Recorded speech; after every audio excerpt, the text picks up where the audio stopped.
It doesn't matter if you are seeking quotes from an insurance quote comparison site, directly from an insurance provider, or through an insurance broker, or whether you are looking for comprehensive coverage or a cheap car insurance policy, you will have to answer quite a few questions before you can be quoted an accurate price.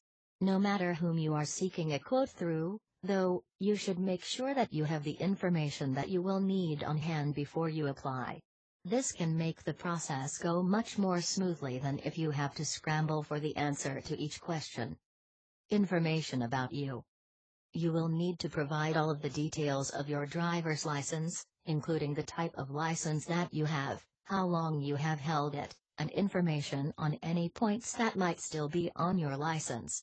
These things will be required for everyone who will be listed as a named driver for the car on the policy. You will need to present a car insurance history, too.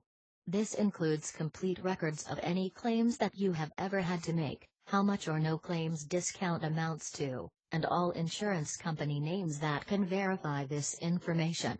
You will need to provide the address and full postcode for the property on which you live, as well. Information about your vehicle. Your vehicle is extremely important to the insuring process, obviously. You will be asked questions regarding your vehicle's registration number, make and model, value, where it is stored when not in use, and an approximation of how much mileage you put on the car each year.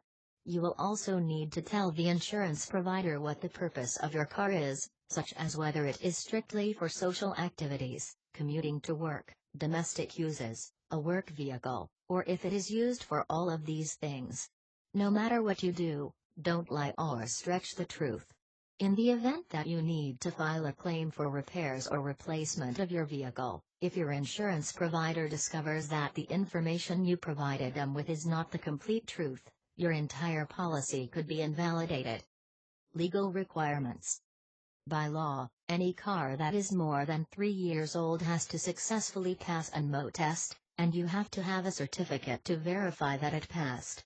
If you do not have a car insurance certificate and MO certificate, you can't tax a car. It is illegal to drive a vehicle without obtaining all of these documents. The Road Traffic Act says that you have to have insurance coverage for damage or injury that you caused while you were driving the car. You also have the obligation to notify your insurance provider if there are any changes that need to be made to your policy. This includes any driving offenses or traffic citations that you have acquired, as well as modifications that you make to the car, though it is always a good idea to speak with your agent before making modifications. This notification is called utmost good faith. To you, this means that you must immediately disclose anything that your insurance company might feel is important to your policy. To your insurance provider, this means that they assume all of the details contained in your policy are correct. If any of this information is not correct, you run the risk of being refused when you file a claim. Fronting. Fronting is quite a common offense against car insurance policies. It is when a parent has his or her child's name listed on the insurance policy as a named driver while the child is truthfully the primary driver of the vehicle. The child may also be the owner and registered holder of the vehicle. This does make insurance premiums more inexpensive for young drivers, but if your insurance provider discovers that this is being done, they can reject any claims that you make or render your policy void altogether. Share this video and subscribe for more interesting auto insurance tips.